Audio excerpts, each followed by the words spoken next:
You know, I tell the story all the time. I started playing music as a kid because I saw Purple Rain in the movie theater, which is wildly inappropriate for I think 7-year-old at the time to see. But when he played Purple Rain, it made me feel a certain way, and I knew I wanted to make other people feel that way for the rest of my life.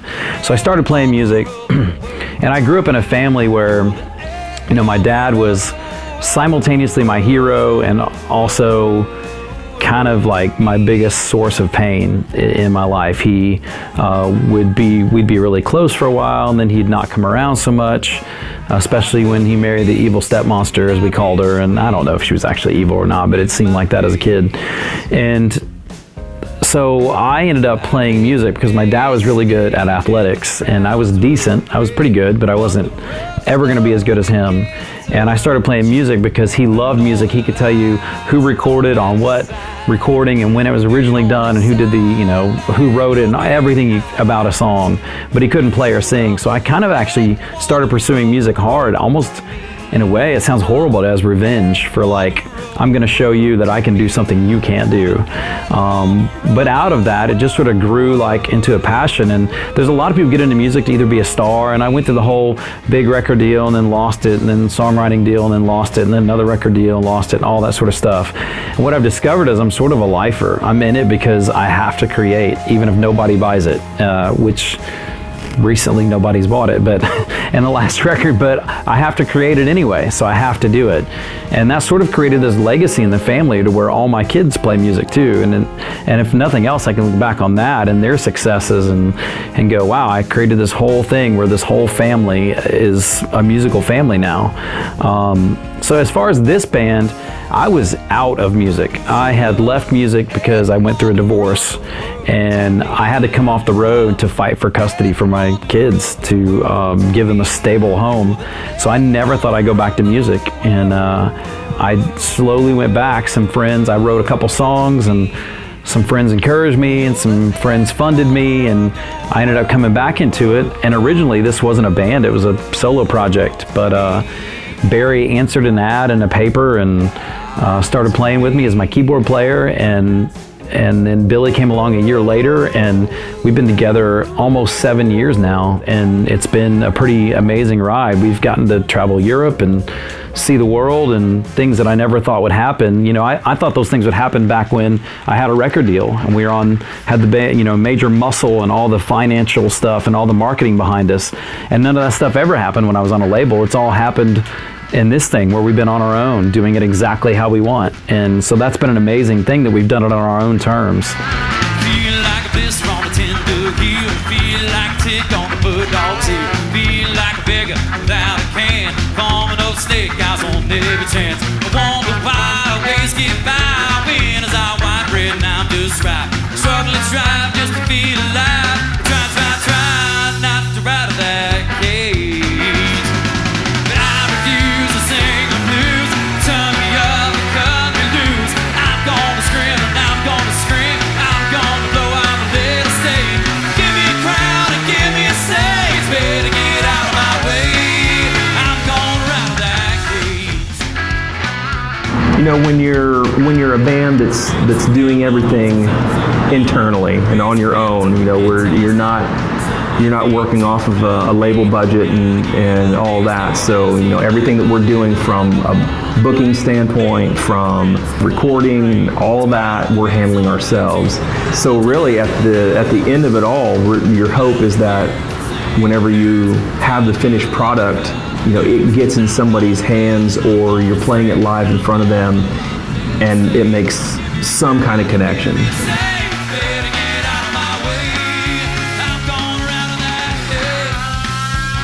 Jason's influences are different than my influences, and they're different from Billy's influences, and all those things kind of come out at one point or another.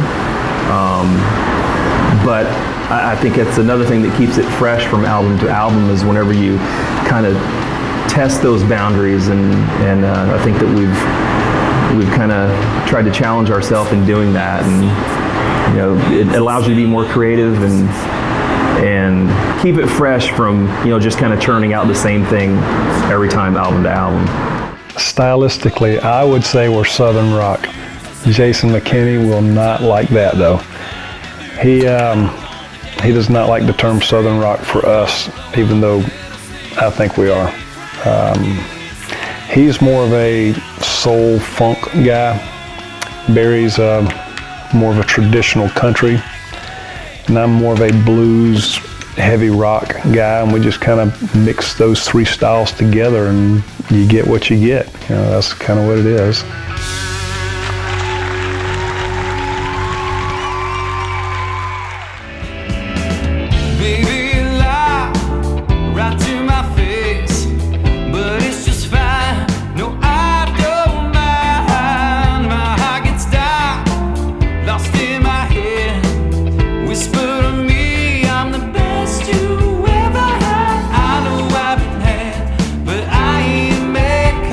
I feel blessed that they trust me. Like if I write a song, we've kind of learned that they may not get it in the demo sessions because, quite frankly, I'm a horrible guitar player and it doesn't always transfer well, translate well. Because when I write a song, I hear it completely done. And so whatever is coming out isn't necessarily what I'm hearing. And they've learned to trust me because those have been some of the ones that are more successful songs, have been the ones that they maybe initially didn't get. This last album, how it all came about is Jason sends out demos, and in the past what he would do is he'd just do like a singer-songwriter thing, the vocal and acoustic guitar, and he'd just hand it to us and we'd come up with our own parts. Well, I've told him in the past, hey, if you have lines that you want, let me know and I'll be glad to do them. Well, whenever he handed me the demos this time, they were full-blown demos and there was a bass line on it. Like, what the heck? I'm the bass player. I'm supposed to be coming up with all the lines and you got all these things here. So that was kind of a shock, but then after I got to talking to my wife about it, I said, I'm kind of bothered by this. Jason hands me this thing and it's already got all the bass lines on it, and I'm the bass player. I'm supposed to come up with all the parts. She goes, well, didn't you tell him to do that? And I'm like, yeah. She goes, well, he did. And I went, thanks, appreciate that. So it's one of those things. So basically all the bass lines are kind of versions of what Jason handed me. He said, here you go, do what you want to do with it, but this is kind of what I'm hearing. And so that's how all the bass lines came around, is Jason's ideas. I just kind of made them mine. And I really like this CD. This is probably the funnest one I've done so far.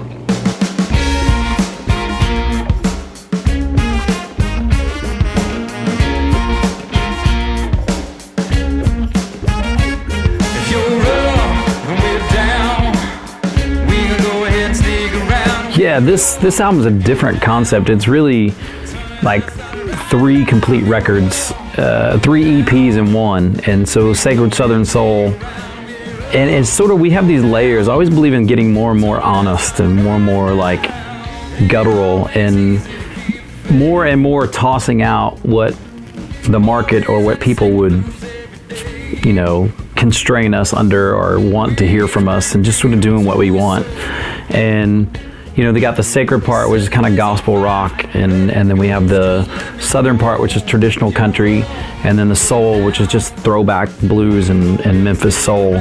And it's really honest to us and shows our personalities. I have no inclination or even concept of whether or not it'll sell. I have no idea. I mean, we've put out songs and records in the past that we thought, surely it won't be this song, and it's done really well. And then other records where, like the last album, where we were like, this is gonna be the one that really breaks through, and it didn't. It flopped. So you can't even worry about that when you're recording. All you can worry about is it making you happy, and then hopefully other people will feel the same way. The feeling that we had after we recorded it, felt like to that point was our best work, and still feel that way. You just never know how that's going to translate into sales or the audience, and where how the distribution of it gets it to different places. So, I would say it's safe to say that the sales weren't where we wanted it, but it doesn't really change the way that we felt about the finished product. So, which is still good. And then hopefully when we finish with the recording that we're on right now, hopefully we'll feel the same way after this one's done.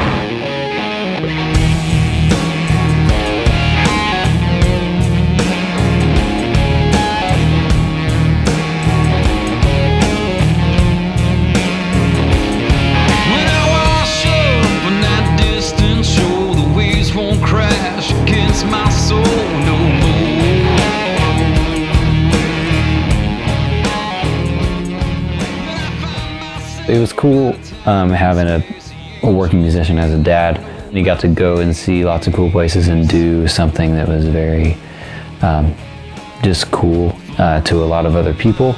A lot of my friends viewed my dad as doing something really awesome. And then my dad was younger than all the other dads, so he kind of got along with me and my friends a little better. He was a little bit more hip, so to say. But the times when it wasn't so cool was when I just didn't see my dad very much, and I don't have a lot of memories from when I was a kid of hanging out with my dad or something happening with me, my brother, and my dad. A lot of my memories when I was little are of me, my brother, and my mom, or just me and my brother.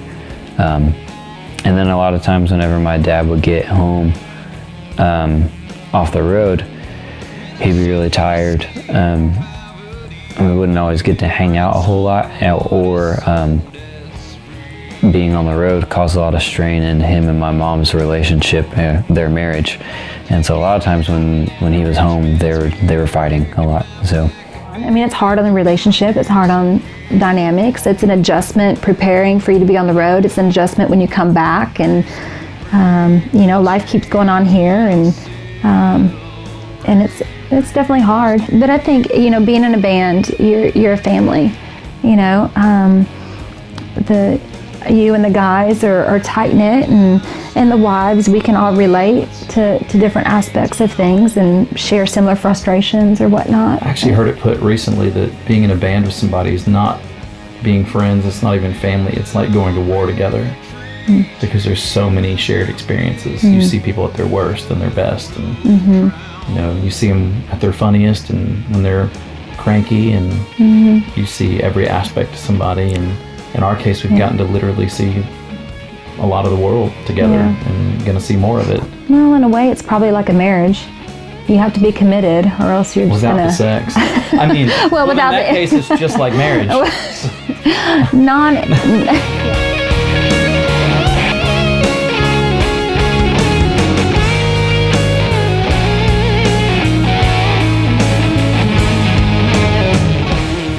my dad did teach me a lot of music ability that I have. He taught me, he at least started me, he gave me my first few lessons on piano, and then I took it from there and learned on my own. He taught me the first things I knew about guitar, first things I knew about singing, first things I knew about performing. So in that respect, I totally respect my dad, and it's more of like a partnership where he can help me. Since we both do music now, and we've both like made recordings, it's kind of like, I feel like we both seek each other's approval for our recordings and songs that we write. I feel like there might be this unconscious thing of like, I want my songs to be better than my dad's, and my dad wants his songs to be better than mine, but we would never say it. But yeah, we always show our recordings to each other, always show our demos to each other, and so in that respect it is definitely camaraderie, and I want my dad to like my stuff and he wants me to like his stuff. But I feel like just barely there's a little bit of competition.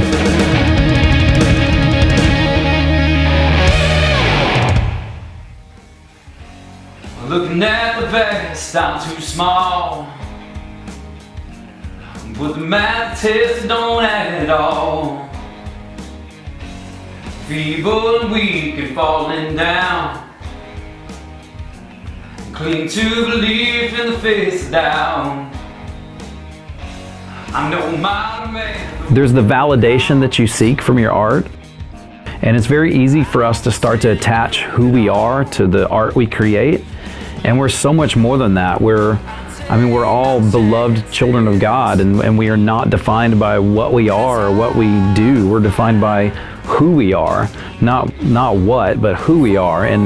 But it's very easy to confuse that, because we live in a world where if you don't have something cool to post on social media, then you're not validated. And we all fall into this rut of we're only as confident as our last success. We all lose that game in the end. I just can't believe we're on the throne. So there's certainly fears that come into play, and it's not an easy life. And so we wrestle with things of, it's easy for us when we're in Europe and we're playing for 100,000 people to go, oh, this is fine to be away from our families because it's awesome. Or, we're planning a Middle East tour of army bases, and we're going to be gone, and that's easy to justify. But when you're in the middle of Kansas City, nowhere, on a Thursday night, and there's 4 people, you do start to go, man, why am I away from my family? Why am I doing this? And those are real things, and I don't think those are bad things to consider, because like with everything, there will come a day where it's supposed to end. And we have to balance those things of we have to be good husbands and we have to be good fathers. Not only do we have to, we want to, but we're out there sacrificing and grinding, and we want it to mean something. Take my chances when it's hard to find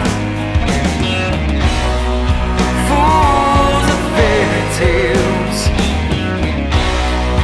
I take my chances when it's hard to find fools and fairy tales. Gotta ride this time. Let me do that chorus again. Sorry. Last time that I saw you, your body wasted but your soul tattooed. So for those that don't know, John was in the Jason Lee McKinney band for the beginning, a couple years? 2 years. 2 years, and he got cancer, and Yeah, John Thompson, the original guitarist. That was the first guy Jason brought in, was John Thompson. We went to Poland with him, toured probably about a year and a half with John. Then we went in to record the second album. He was recording the demos with us. He was supposed to record the album that we did in Memphis, Play Something You Believe, Volume 1. And we were sitting there recording, and he kept talking about how he couldn't swallow anymore. His throat, his neck was hurting. So he said he was going to go get it checked out, and he went and checked it out. The next day, we recorded on a Saturday and a Sunday, and when he went Monday to get checked out, they told him to drop everything. He was going to Houston because, he had developed a cancer. And so that was kind of a hit to us. He was a really good friend. yeah, I went down and stayed a week with him, and man, that was really hard, and definitely hard. Married and a little one with another baby on the way, and Yeah, you got to see her. got to see her before he died. I wrote that whole song around the awkward, like us being in the hallway and not knowing what to say, not knowing whether to say goodbye or what to say. And I said goodbye, and John was actually the one that said, "No, I'll see you soon." And it was just, Goes lay them down. Hear the sacred choir sing it anew. This is not goodbye. I'll see you soon.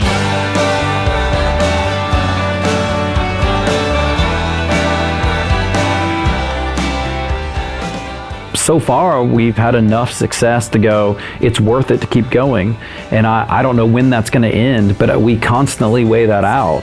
And there will come a day when it ends, and that's okay. We've got to be okay with it, and especially as I see my kids rise, in their musical endeavors, that there is going to come a day where it's kind of like the passing of the torch. It's time for me to step aside and just be their cheerleader. And that's an ego adjustment, because you go from being the focal point of the family to being in the background. It's a natural progression, but it's not one that is without, some pain involved emotionally.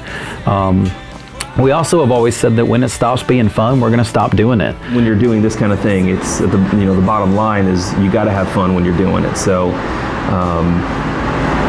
as long as we feel like we're accomplishing something while we're enjoying it, I guess we'll keep doing that. He really had to love it to do it at the same time as doing school and raising a family. Whatever free time he had, he wrote songs and he went and played shows, and that was the start of Jason Lee McKinney Band. And then they slowly got momentum, slowly got more band members, and then Billy and Barry joined on permanently, and then they started writing together and recording together, and every album got better and better. And he's always loved music, and I don't think he'll ever stop writing and recording, because it's just in him. He's a writer, he's a poet, and he'll never stop. He'll keep doing it.